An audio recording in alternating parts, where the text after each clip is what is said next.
The most widely published book in human history reveals that we are created in the image of God. Throughout our human journey, each encounter is an opportunity to see the shared humanity in ourselves and others. Regardless of one's views on religion, each experience and each story weaves us together towards a common path. A path of transformation, a process of growth and understanding, a recognition that, at our core, we share a common destiny. What does the search for truth really mean in our lives? How can we find a sense of unity in a world so diverse and divided? As we reflect on these questions, we start to uncover a fundamental connection that binds us all beyond our differences. Welcome to Created in the Image of God, Building Vibrant Communities, with our host, Wade Franson. Tonight's episode is The Way of Unity.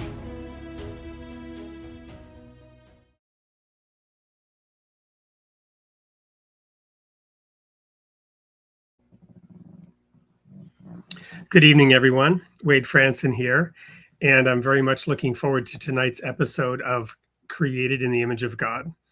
I have a celebrated author in the studio with me today. His name is Robert Atkinson, and among other things, he has written a book that is titled The Way of Unity: Essential Principles and Preconditions for Peace. He's written this book, but he has spent a life focused on developmental. He's a developmental psychologist. He's a pioneer in life storytelling, and he spent decades helping people understand their stories as part of a larger story. So we're going to be looking into unpacking all this today with Robert Atkinson. So without further ado, let's invite him into the studio. Hi, Wade. Great to be with you. Well, it's my pleasure. We've been talking about doing this show now for several months.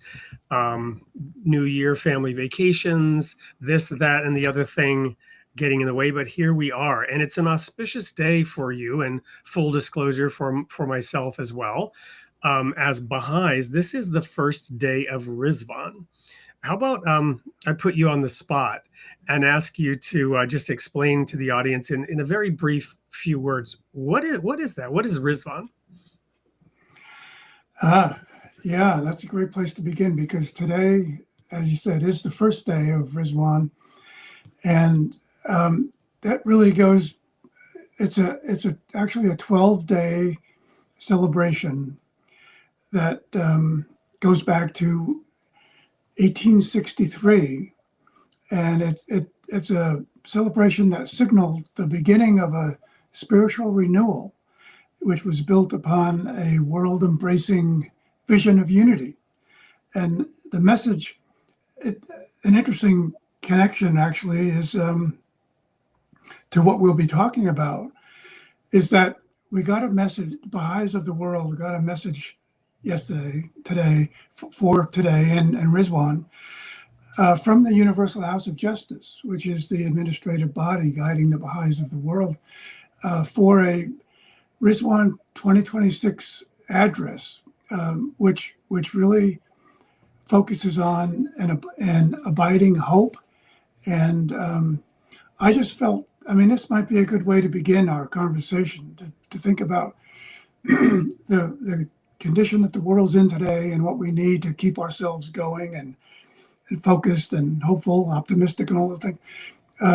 They really address that head on in today's letter to the Baha'is of the world. And it emphasizes that undaunted by the world's swelling turmoil, and for a troubled world in desperate need of direction, with an acute awareness of the scale of the task at hand, a sense of responsibility and resolve is evident in the shaping of actions, interactions, and aspirations being advanced across the community from national and regional level all the way to the village and neighborhood.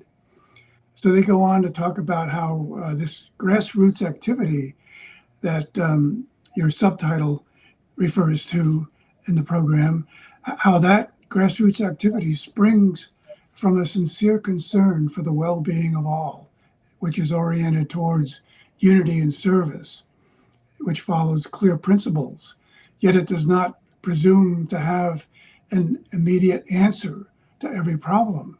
Rather, it seeks to collaborate with others to learn together. And that's what is so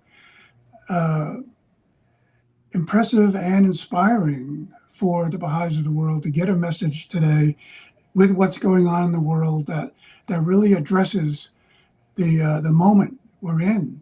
And they actually go on to close their message with this thought: however turbulent the times, we urge you not to be apprehensive or disheartened. Abdu'l-Baha counsels us all to be ever hopeful, to be firm in our hope, and to be the cause of hope to the despairing soul. When the world's horizons darken, hope becomes a scarce and precious resource.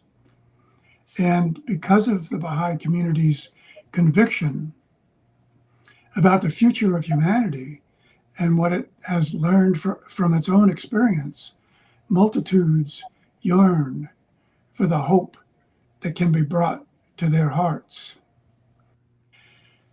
So they really directly address the collective muddle that we're all going through right now in this essential time of purging, purification, and renewal that will ultimately lead to a springtime of deeper connection, collaboration, and cooperation.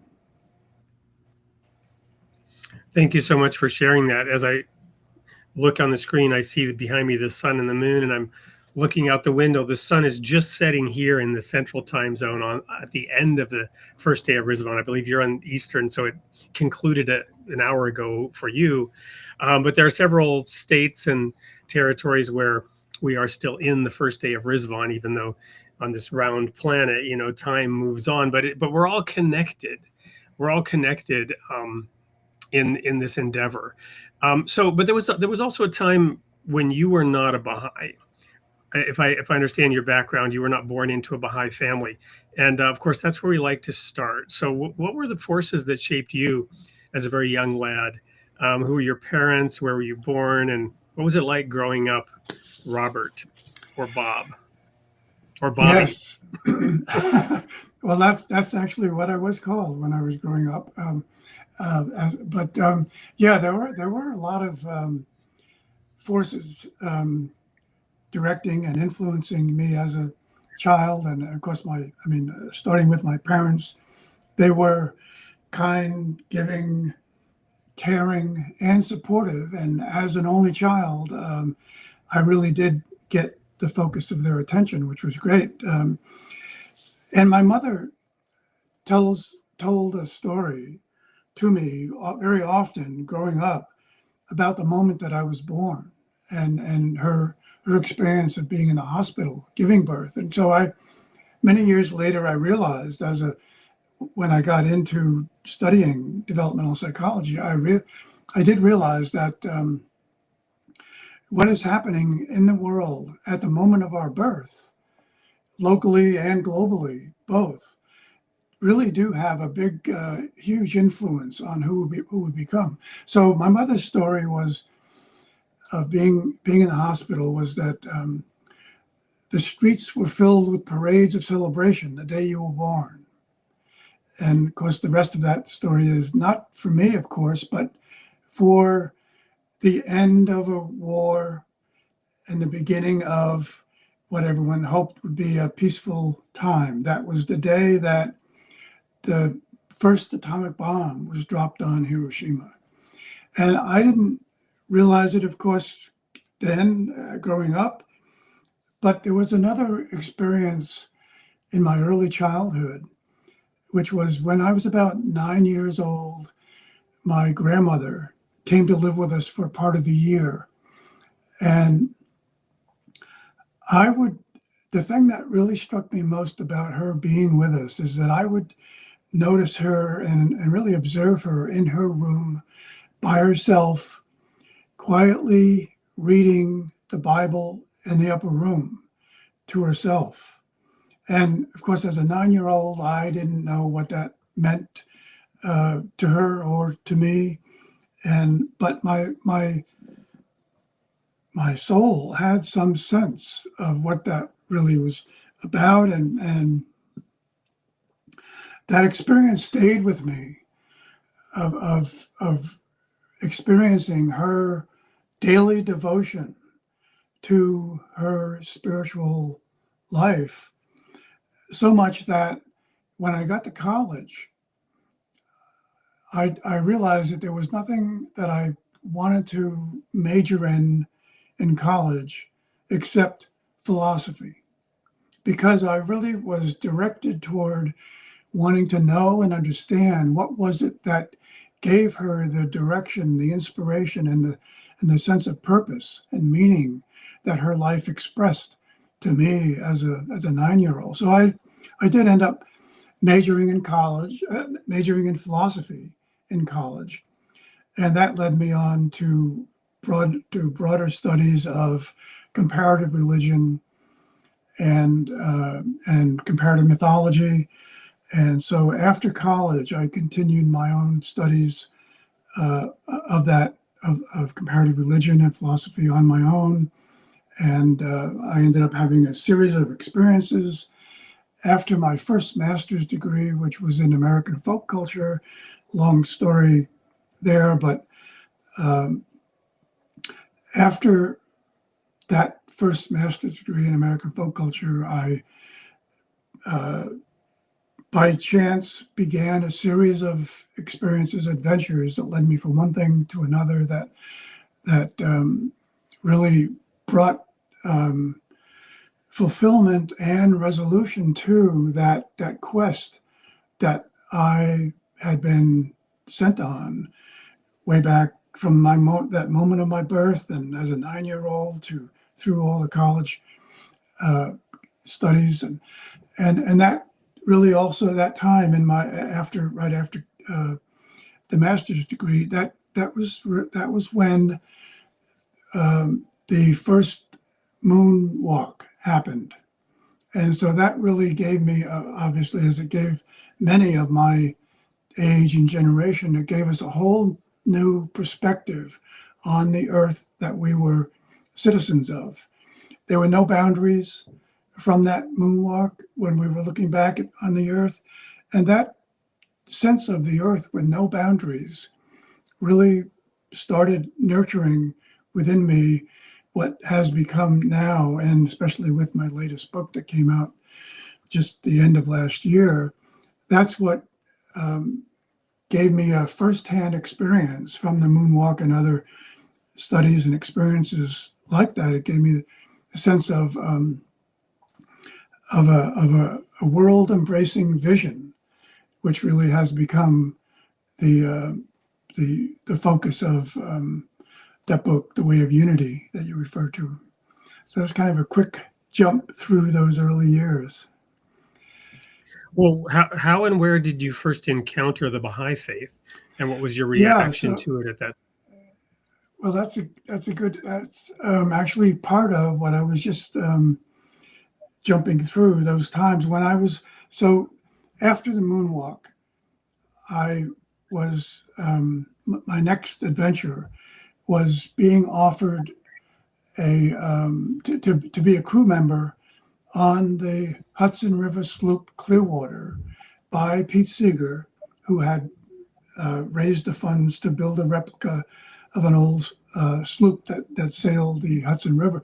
He invited me to be a crew member on that because we had talked about a historic research project that we were going to do, and so I was on that maiden voyage of the Clearwater from New York to Albany. And on one of the stops, we stopped at many towns and cities along the way between New York and Albany.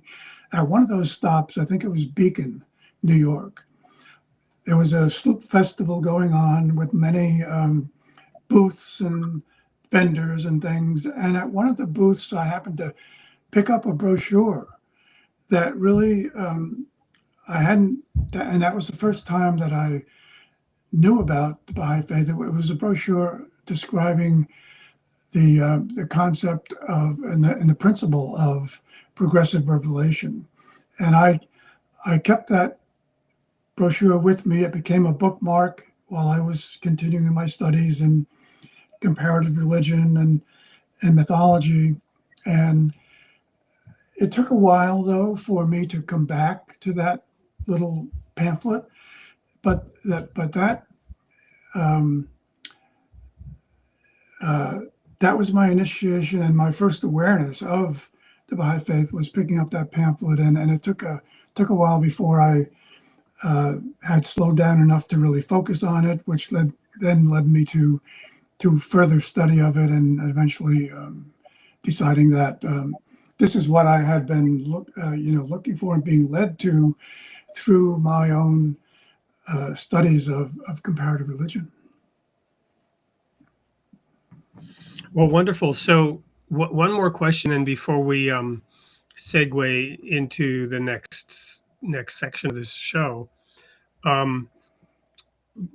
you wrote an early book about folk songs, which I have a copy of. You mentioned Pete Seeger, and so obviously you were in a, let's call it a scene of some sorts, a milieu. I'm of the age where I wasn't initially immediately a fan of Bob Dylan, for example. I was much more, into the Beatles. But later, studying into his writings, and even recently, I saw some post about his song Masters of War. And somebody was saying it seems like it's pulled from today's headlines, right?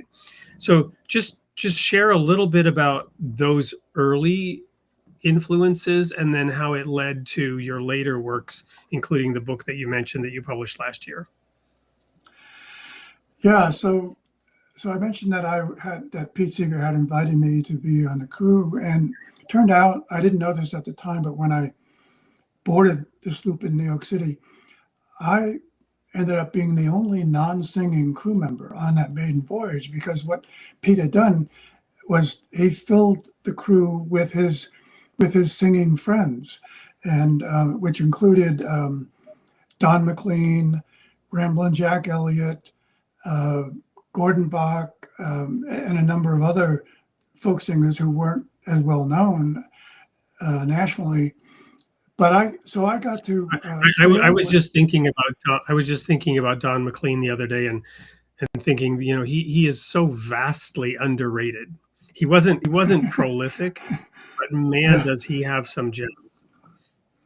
Yeah, no question. He was a gifted songwriter for sure, and so I had some other adventures with Ramblin' Jack Elliott after that maiden voyage to Albany, including by an quick aside from arriving in Albany the weekend of Woodstock. A few of us went over to Woodstock to that festival as well. But after that fall, I went down to the city to meet Ramblin' Jack at a club where he was playing at in the Village, and he had some open days after that, and he said he wanted to go up and see his old friend Arlo Guthrie. So long story short, that's how I ended up meeting Arlo Guthrie as well, who I happened to be at his home with Jack when he decided he wanted to sing. Jackie, his wife, and I, we were the first ones up that morning. Arlo decided he wanted to sing us a song because he had just finished writing it, and that was a song where he sat down at the kitchen table to sing it to us from the handwritten lyrics that he had written. And when he got to the lines, and it was a cloudy, overcast day, morning, when he got to the lines, Jesus gonna make you well, the clouds parted and the sun came out and shone right down on the words that he was singing from. And we let him finish, and Jackie and I said, that was amazing, an amazing confirmation. And he said, yeah, the same thing happened when I wrote it.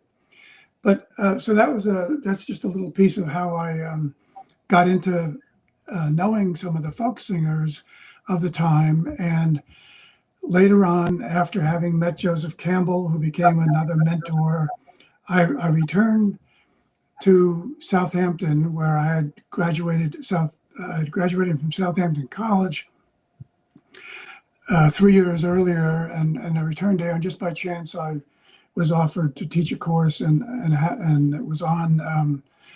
It was being already had been planned to be taught by another instructor who couldn't do it. And when I talked to one of my old instructors, who he offered that course to me, and it was a course on folk rock lyrics as poetry.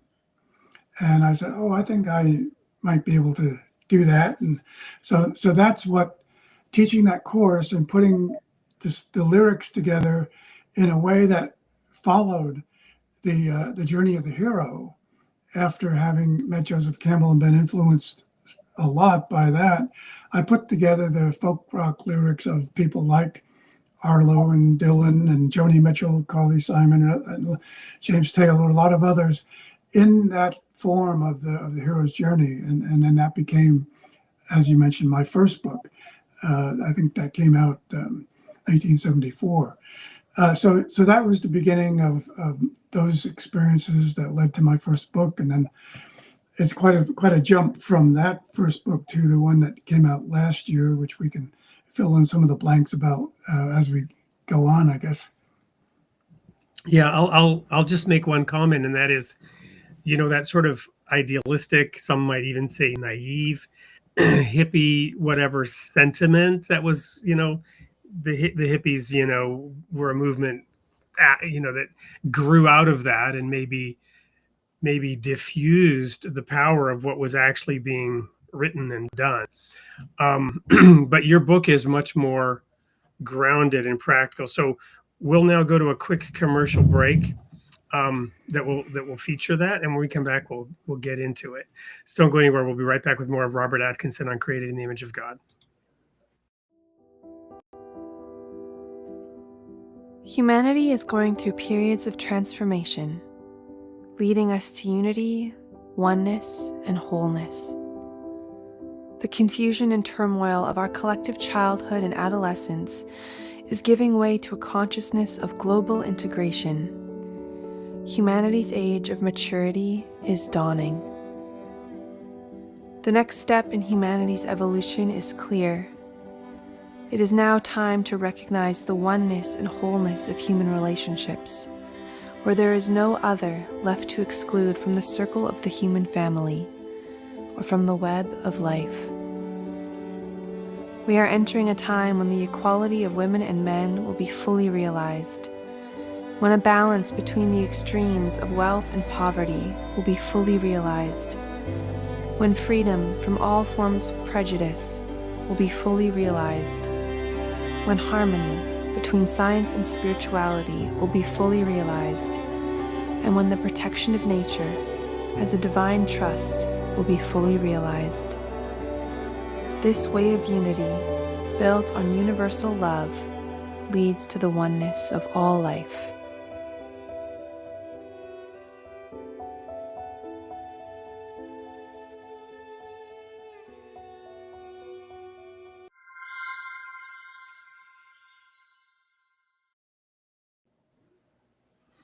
A beautiful movie, powerful if one realizes that this is actually happening under the surface, at times unseen. You mentioned the subtitle of the show, Building Vibrant Communities. And I was just talking today to a gentleman who has agreed to be on the show. He's the founder of a major institution with Georgetown University. He spent decades working towards peace in the Middle East. And he was commenting on the huge diversity of voices that we have on this show. And I was very honored that he had noticed that and had agreed to be on the show. Now, I want to start this next segment out with a couple of grounding principles from my background as a fundamentalist minister who took the Bible quite literally in many ways. We also realized much of it was symbol. But we focused on the fact that there were very often very real and literal fulfillments of that spiritual typology, right? So there's a nitty-gritty aspect to the Bible. And I want to read now a brief passage from Isaiah.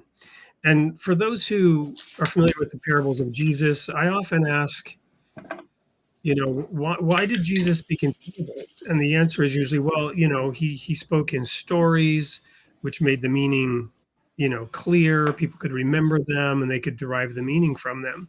Well, the truth is actually the opposite.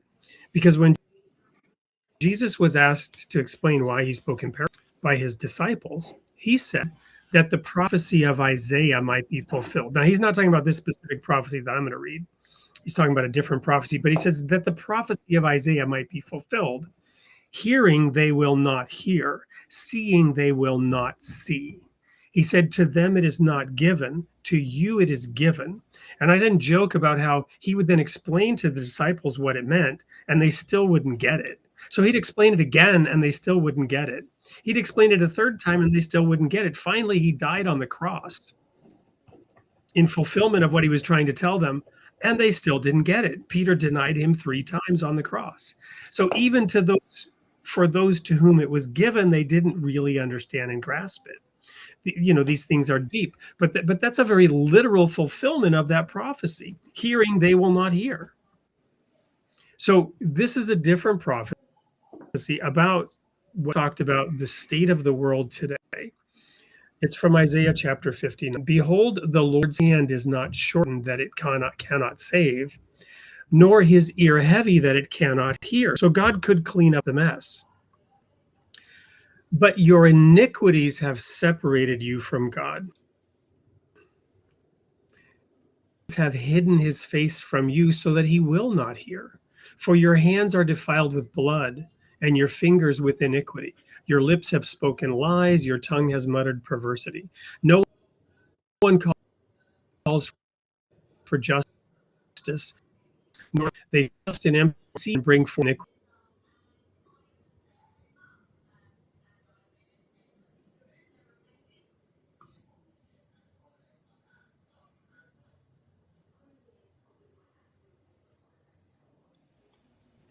Hang on one second. Can you hear me okay? Yeah. All right. So I guess I'm back. So here's the part that relates to your book.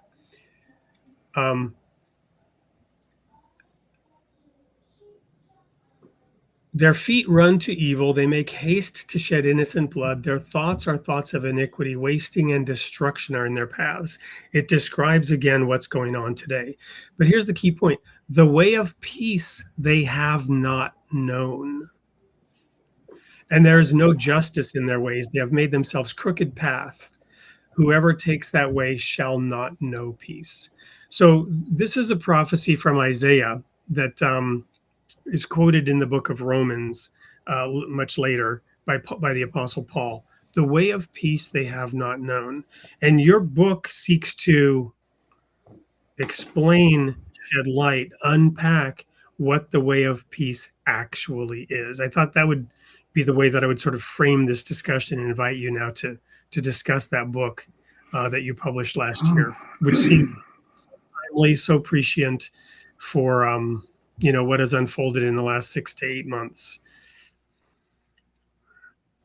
Yeah, well, thank you for that context. That was really interesting and important to have that context. And of course, I think as you indicated, it's really important for us now today to be able to understand the purpose of parables and the design of parables, which by definition are stories that have a hidden meaning.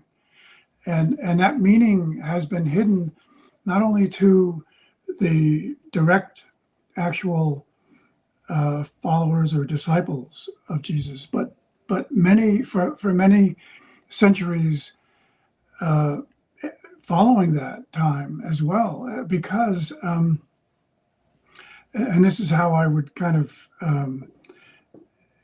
answer your question, because humanity has been living out a process of an evolutionary progression since the beginning of time. And that understanding that also comes along with the, for me anyway, it comes along with the belief that because God has endowed human beings with free will, it's not by any means a straight path to the outcome that is, in many sacred traditions, the outcome of peace on earth. There's no straight path towards that, and that might be what was being referred to in that passage, the way of peace they have not known. And it could be because that's an unfolding process that there have been attempts to, during every time, every era, every spiritual epoch, to achieve a sense of peace in that particular time of our collective evolution, but it has fallen short for a variety of reasons. Over the 2 millennia or so since that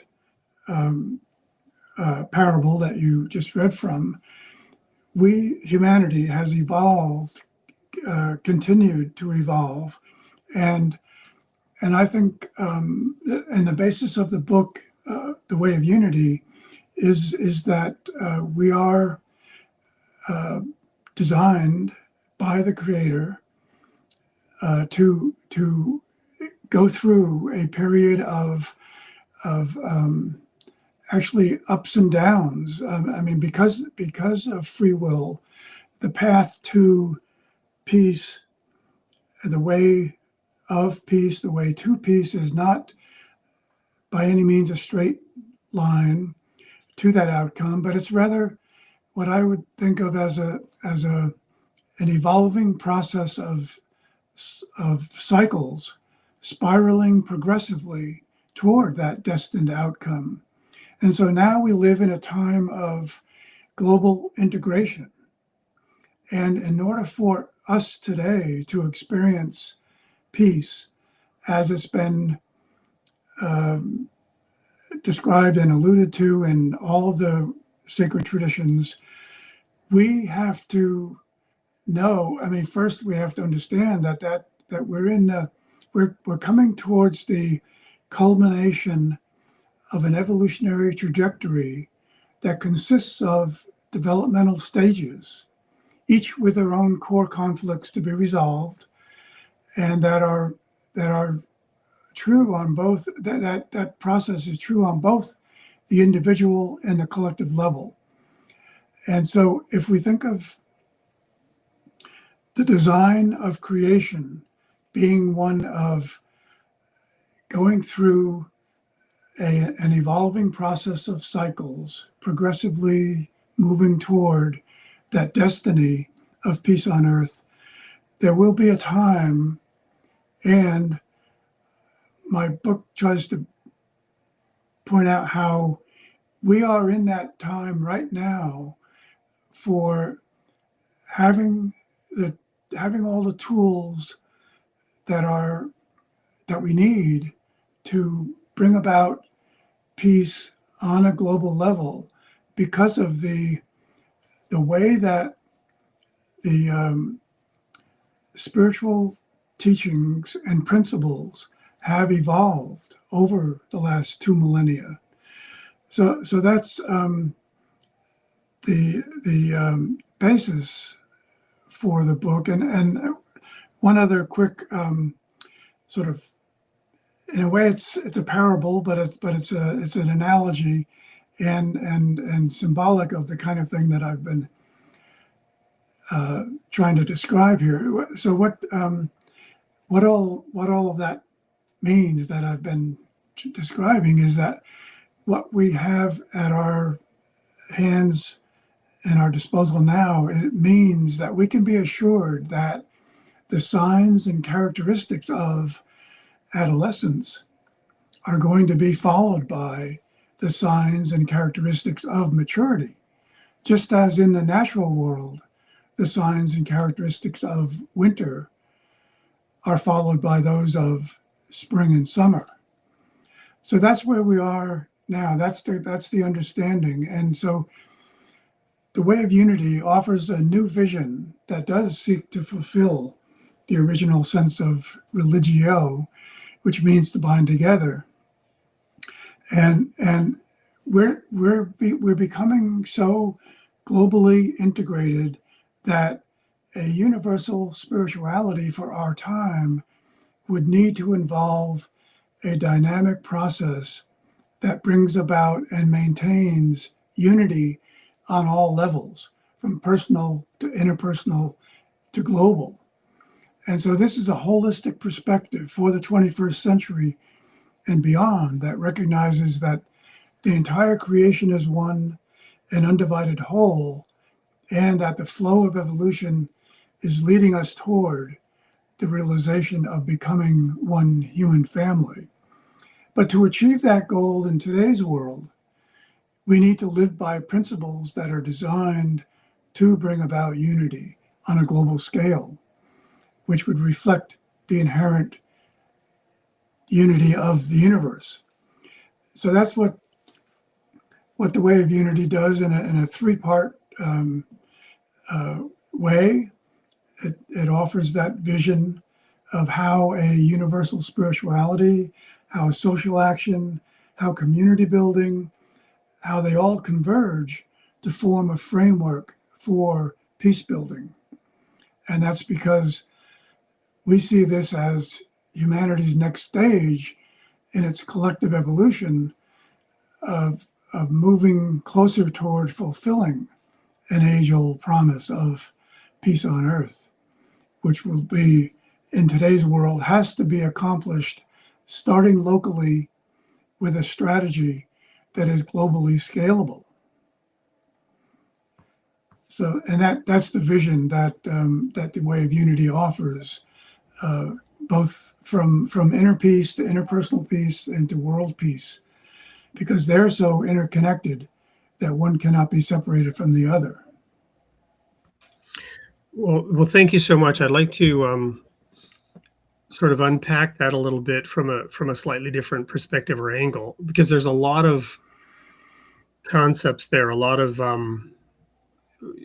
deep words pregnant with meaning, and I want to maybe give a couple of concrete, practical examples to help make that live a little bit. One of them is that I know that in some of the more recent writings, and you mentioned the Universalis of Justice's letter, they've written about this, that there's the role of the individual, there's the role of the community, and then there's the role of the institutions. And we're as a global society arises, and as the population has reached into the billions, and cities have reached into the tens of millions, and companies, corporations have reached the size of small governments, right? You have these forces, and I'd like to give an example again from the Bible to sort of make this live. From the book of Genesis to the book of Revelation, you cover the span of all human history, from creation, and the book of Revelation predicts way off into the future, yet ahead of us. You've got the new heavens and the new earth coming down. You've got the new Jerusalem. Some of those things Baha'is believe have been partially fulfilled, but I like to highlight that much of it has yet to be fulfilled still. So it projects still way off into the future. Now, one of the metaphors in the book of Genesis is the serpent. And then in the book of Revelation, you have a dragon. And I like to say that, to me, the serpent has the power to whisper, but has no power to actually force or do anything other than influence. And there are various interpretations about what the serpent is. It can be our own ego, right? Our own insistent self, our own desires that pull us away from the truth. But the dragon has the power to wreak havoc. So how does the serpent grow up to be the dragon? Well, the way the serpent grows up to be the dragon is enough people follow the whisperings of the serpent And now they give political power to those wrong motivations. And now there's a massive power that is wielded by enough people going astray and following those whisperings. You follow me? So this is kind of an arc of, human society development as we go from Adam and Eve and Cain and Abel, Cain having killed his brother Abel, on into the book of Revelation, where you have nations at war with each other, right? Tribes growing into city-states, city-states into nations, nations into federations of nations. So when you then talk about these principles of peace, that's also the context of why a more robust, coherent, perfect, and fully realized way needs to be developed. And how balance between personal responsibility, community responsibility, and institutional responsibility has to be achieved. We can't abdicate personal responsibility in favor of a nanny state that takes care of all our needs, right? We might want society to improve and to provide for its people, but society is just an extrapolation of what the individuals do. If the individuals depend on society to take care of them, society will collapse. So we're trying to figure out the balance of these different accountabilities as these systems are developed and unfolded. And I want to share one more thought here. This is actually a question that came in. It's timely. I think we're pretty close to that now with the introduction of AI. Okay, I don't want to go down the AI rabbit hole, but I do want to share an article that I just saw today from this article was by let's see who wrote it. Now it came through the Free Press. But who was the author here? I think it might have been Jamie Metzel. And so he worked with ChatGPT-5 to create a new moral code for humanity. And he created the 10 commandments of AI. He asked AI to come up with 10 commandments and a new moral code. I'm going to read them to you. In fact, I'll put some of them in the chat here. So that it goes out to the audience as well, and then we can bring it on screen. So let's see how much of this. Number 1, treat every being with compassion and dignity. Number 2, do no harm. Actively protect the vulnerable. Number 3, speak and act truthfully with integrity and humility. Number 4, share generously, especially with those in need. Number 5, seek to understand others before judging them. Right, that's straight out of Stephen Covey, right? 7 Habits of Highly Effective People. Seek first to understand, then to be understood. Here's the next 5. Resolve conflict with fairness, forgiveness, and the intent to heal. Live in harmony with nature and all forms of life. Value wisdom over dominance. Cultivate inner growth. Honor the freedom and uniqueness of others. Let me the little chat here didn't capture the last 2 fully, so let me post them in here. Now we get honor the freedom and uniqueness of others. And number 10, remember the sacredness of life. Live with awe, gratitude, and love. So we would all agree with these. There's nothing wrong with any of them, and it's really quite an amazing set, which if we did live by them, we would transform society. But what struck me in these is that last one, remember the sacredness of life. This is the first mention of something above and beyond ourselves. And it's not even, there's a difference in my view between sacred and holy. Holy, the attributes of God are holy. And sacredness, we can actually kind of imbue things with a sacred nature, if you will, by elevating them. Certainly it's a bridge to that which is holy. But if we go back to that passage that we read at the beginning in Isaiah, it's basically saying nobody seeks after God. So you mentioned religion and the meaning of the word. But now I'm going to go back and put in one more question from the audience here, and then I'll hand the mic back over to you. It was this one here. This is kind of an interesting and a tough question for you, but I know you'll handle it quite well. So hang on, where is it now?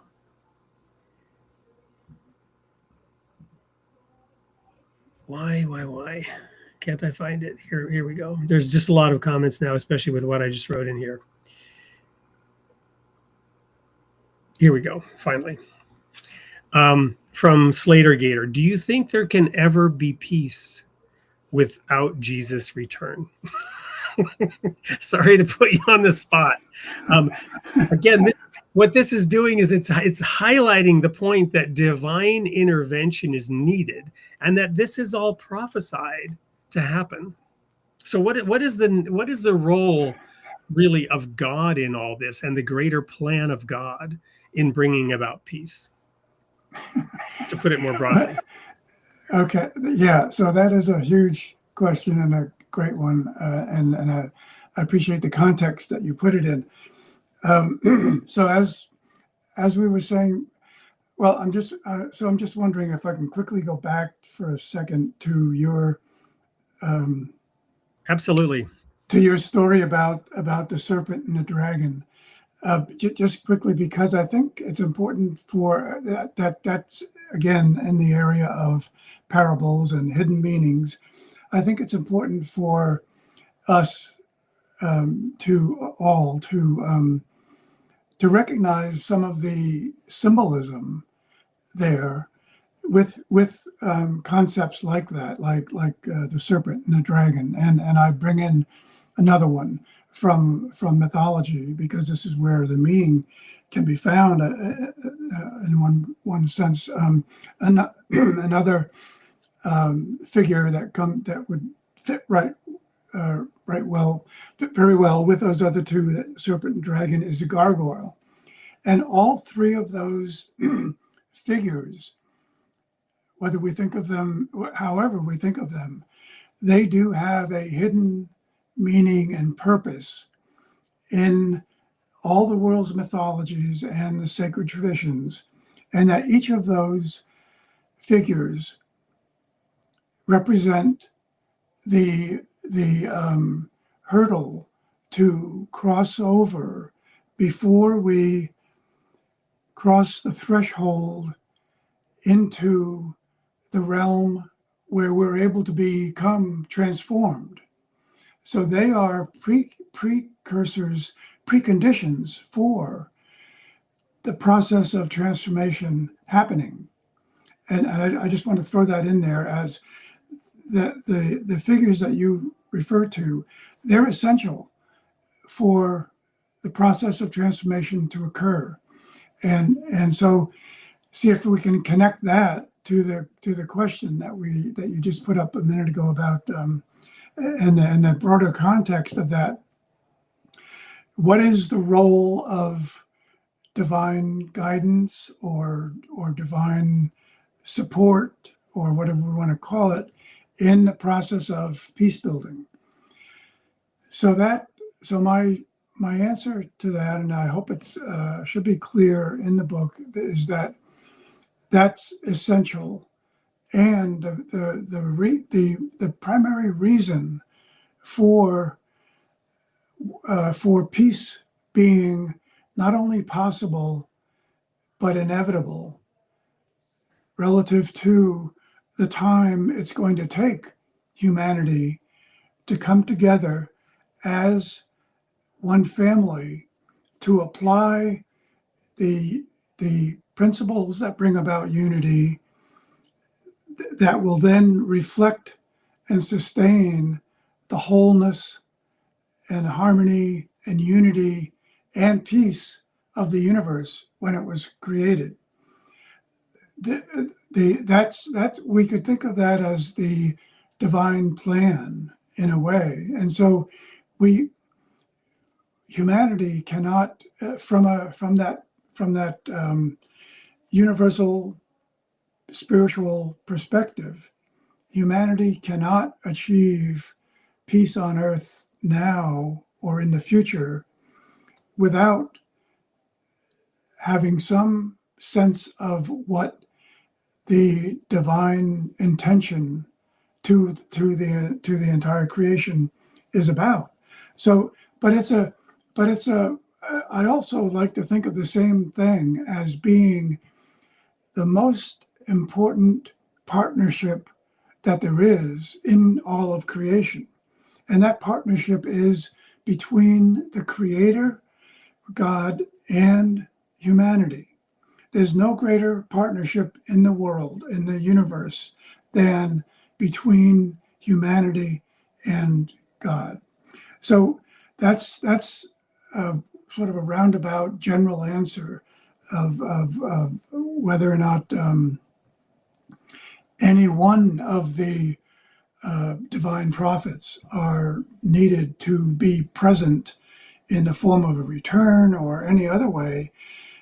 They are, in the sense that they are the ones that all of the prophets of God are the ones that have provided over the centuries and millennia the guidance to humanity from God for bringing about peace in the world. And we can only really, we're only really interested in the world that we live in today and what it's going to require to bring about peace in this world that we live in today.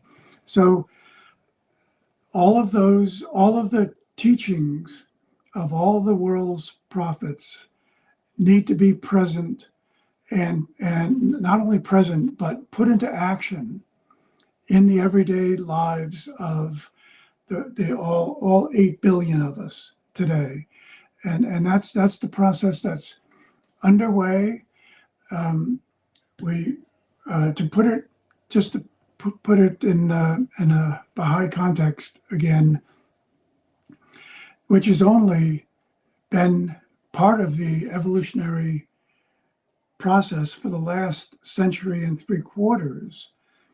So we're only talking, when we bring the Baha'i perspective into it, we're only talking about it really being in the world the last century and 3/4, since around the mid 1840s, 50s, and we mentioned earlier that this happens to be the day we were recording. This happens to be the first day of Rizwan, which relates to the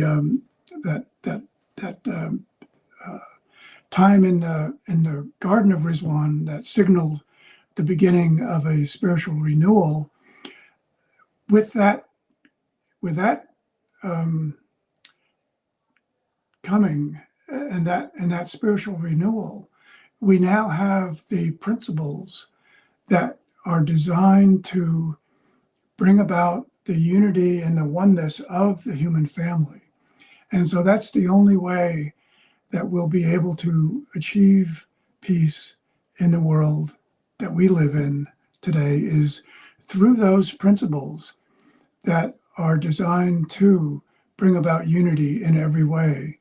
And that includes the unity of the very diverse human family. So there are principles that are directly related to bringing about unity in diversity and diversity in unity. And there are, the book and the Baha'i writings go into a great deal of detail about what those principles are and how they're already how there are already thousands of communities worldwide applying those principles to restore the world to wholeness and build a culture of unity right where they are. That's the process that we've come to in a couple of millennia.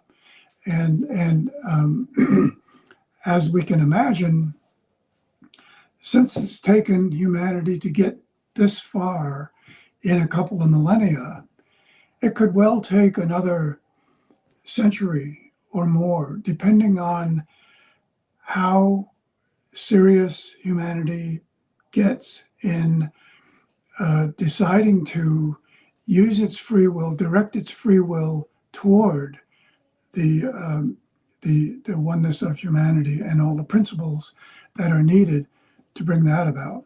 So the book goes into the first part of the book actually is a description of the peaceful nature of the universe, which is an important context to understand the whole thing in. Then the second part of the book goes into the principles that are designed to bring about unity and sustain this wholeness and peace.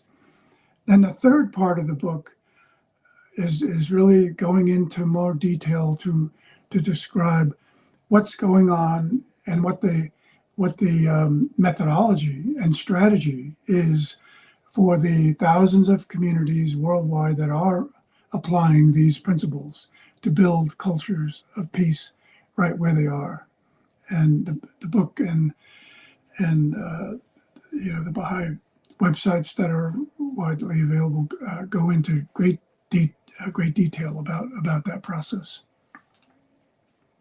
Well, thank you so much for expounding on that. I want to go back to a couple of minutes ago. You were talking about how all the prophets and messengers, had a purpose in this plan that's unfolding over time. You talked about unity and diversity in unity. Very, things that are hard to get in the right balance. The Universal House of Justice wrote a letter in 2004 to the world's religious leaders, in which they mapped out and outlined that. Actually, I think the letter was written in 2002, and then a book came out in 2004 that discussed this. But in that letter, they outlined that some of the social teachings, the equality of men and women, avoiding extreme nationalism, viewing the world as one country, and also racial prejudice. They actually said that humanity had made enormous progress on these three fronts, such that the body of humanity is agreed on those three principles. And while progress remains to be made, that it's irreversible.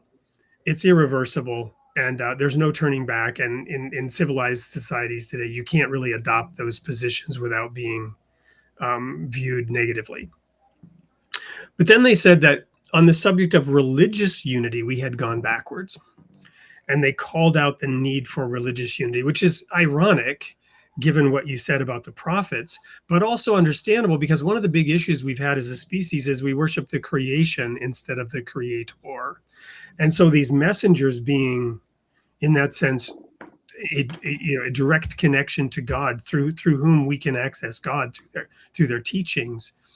We tend to elevate those messengers to the form of worship. Jesus, told one of the followers, he says, "Why do you call me good? There is none good but one, and that is God. But if you would enter into life, keep the commandments." And he said elsewhere, "Why do you call me Lord, Lord, and don't do the things that I say?" Right? So it's easy to elevate the messenger and show adherence and attachment to the messenger without understanding what their message really meant, especially when Jesus spoke in parables, right? And he said, "I am not come to bring peace, I am come to bring a sword." It wasn't his intent to bring a sword. He was basically saying, this is the outcome of my teachings, that people will be fighting each other. So it's ironic and sad, but to your point, and thank you for putting it that way, peace is inevitable. One of the things that is very powerful about the Baha'i activities is the work that's being done at what I call the cellular level. The cellular level. It's even referred to as a nucleus, right? A nucleus is formed in a neighborhood with a small group of children, with a small group of young teenagers who come together to talk about spiritual path, about God, and to do service projects. So one of the things that I'm about to show a little ad for is a book called Facets of One, developed by the Royal Falcon Foundation. And I just wanted to kind of give that context because you teed it up so beautifully with what you were saying about the prophets and unity and diversity. So we'll go to another quick commercial break that will feature this book. From a Baha'i context, it'll talk a little bit about how the Baha'i community can adopt and use this little book, Facets of One. When we come back, I'm going to ask the question, okay, Robert, where are you growing next? Don't go anywhere. We'll be right back with more on Created in the Image of God. As Baha'is, we're called to build vibrant devotional communities in every neighborhood. Facets of One is a simple tool to help you do just that. 9 devotions, drawing from the world's sacred scriptures, including the writings of the Bab and Baha'u'llah, all centered on one truth, the oneness of God and the shared light of His manifestations. Designed for friends of all backgrounds, it lets the Word of God do the attracting through short readings, silence, and meaningful conversation. A gentle path to expansion, preparing hearts for deeper study, from Ruhi circles to the hidden words and beyond. Facets of One, many scriptures, one God, one humanity. Are you ready to start the next circle?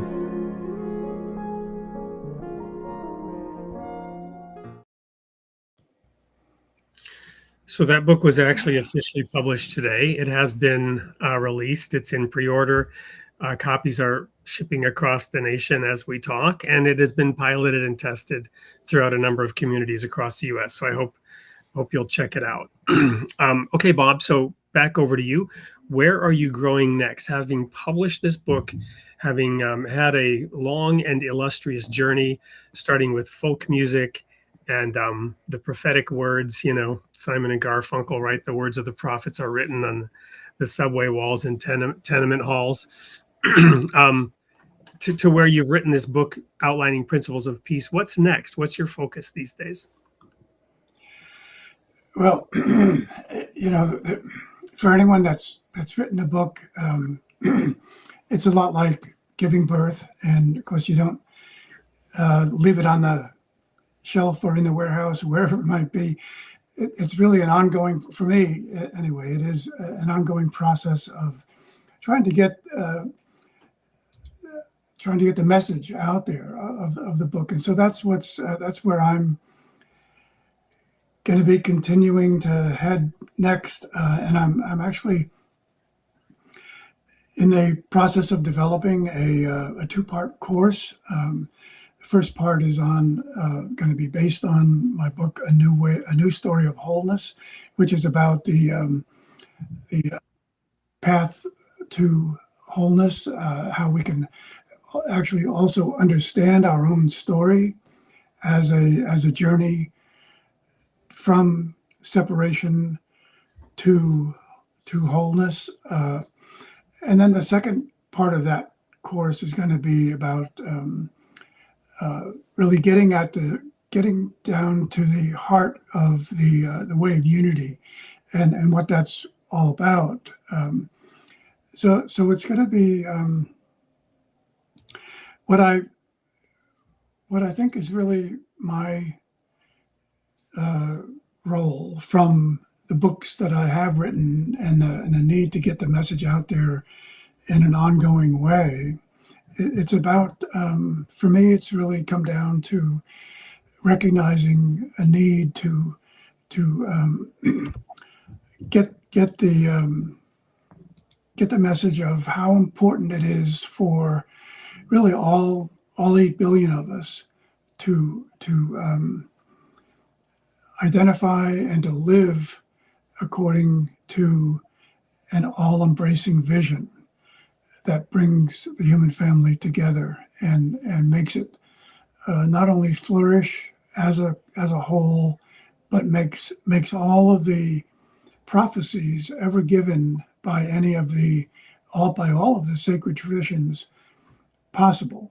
And so in the time that we're living now, the only way to do that is to live by an all-embracing vision.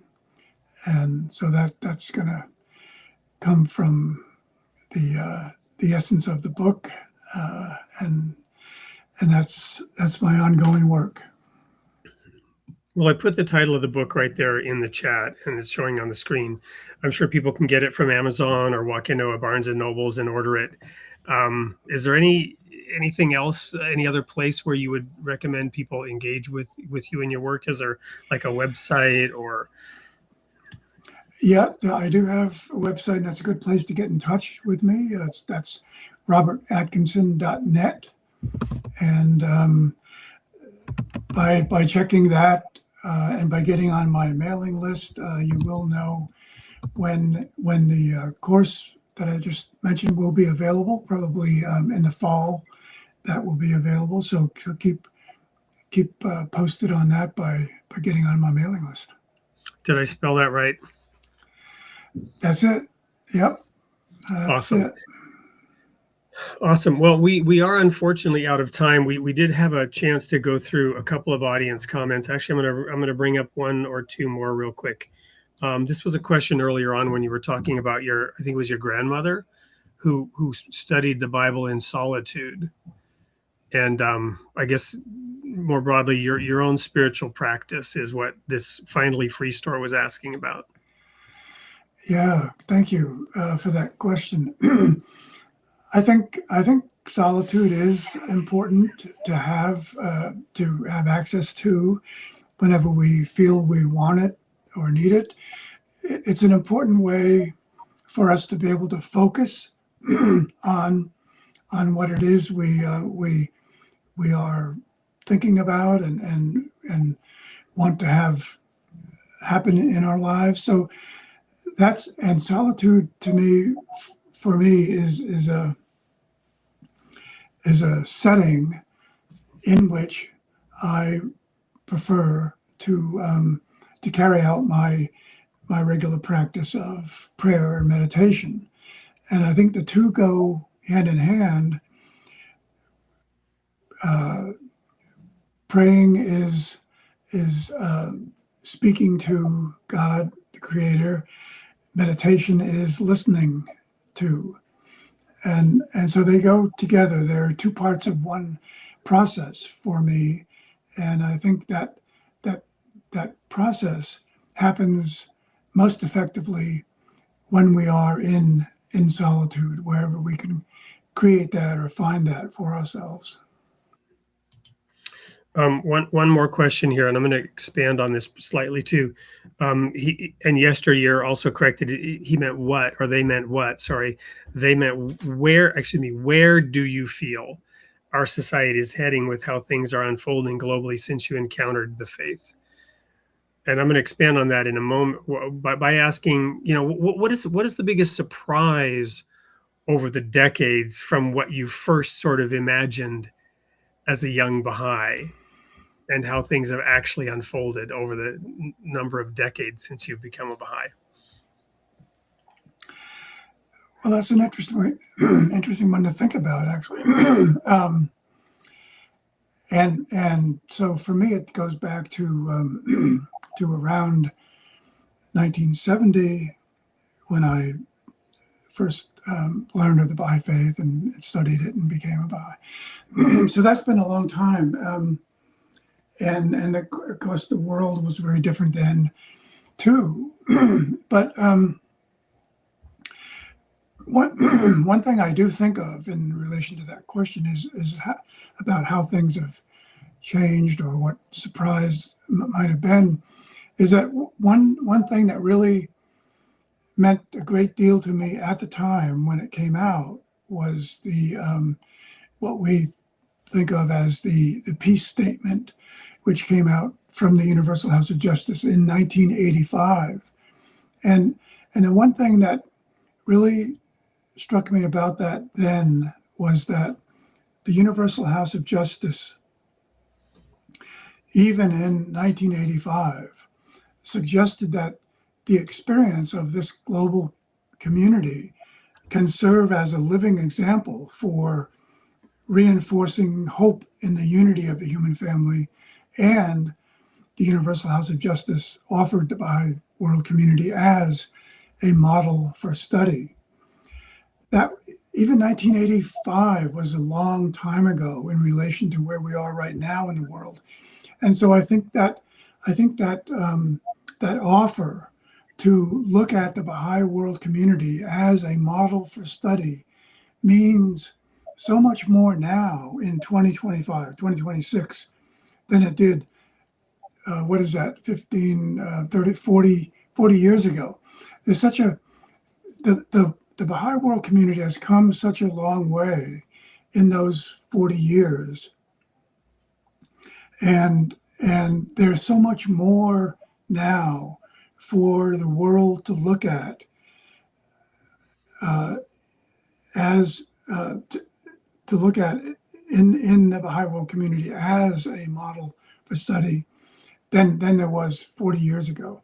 So that's been, I guess, one very pleasant surprise that in those 40 years, the Baha'i world community has come to such a place where there are so many more ways that it is so valuable for the rest of the world to actually be able to see what is happening in the Baha'i communities around the world and how the principles designed to bring about the unity of the human family have been put to practice in communities from small villages in Africa to huge cities and neighborhoods and communities in Asia and the US. There are just so many examples now of how those principles that will bring about unity have been successful in doing that. And I'll just refer to one other thing for people, if they're interested, to look into that, to look into many examples. And that is a beautifully illustrated book called For the Betterment of the World. And that is a richly illustrated book that's actually available free online as well. That's just full of those communities around the world that are putting into practice through their everyday interactions and learning experiences, which include the practice, the regular practice of consultation. There's so many examples of those now in that book that I'd really recommend for anyone who wanted to read further about examples.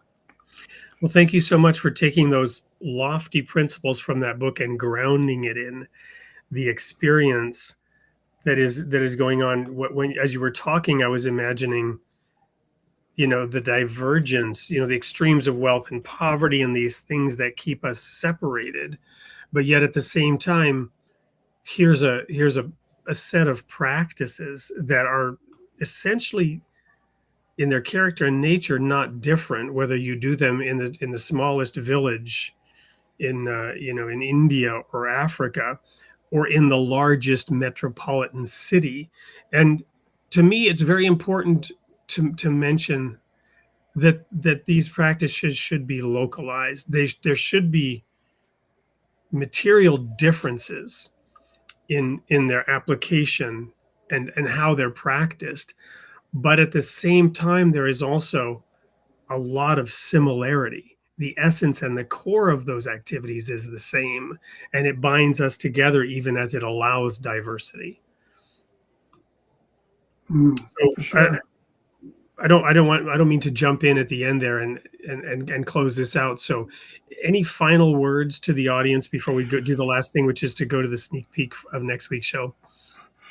Well, thanks, Wade. This has been great having a conversation with you. I guess what I would just close with is that we really do live in a time when the greatest need is a healing vision, guiding us back to a consciousness of wholeness that connects us all. What the world needs now is a world-embracing vision that would heal a divided humanity. An all-embracing vision starts with a quest to remember who we really are. It guides us from a seeming state of separation to an awareness of the greater wholeness and motion of all things around us, and instills within us a desire to repair the harmony and balance of the world and restore the world to wholeness. So living with a vision that embraces the world and all things beyond is seeing all as part of the same web of wholeness. Powerful. Thank you so much, Robert, and honored to have you on the show and share everything with the audience. We have one thing left. That's the sneak peek of next week's show, but I'll remind everyone of the tagline of the show. You are created in the image of God, and God loves his creation. We'll see you next week.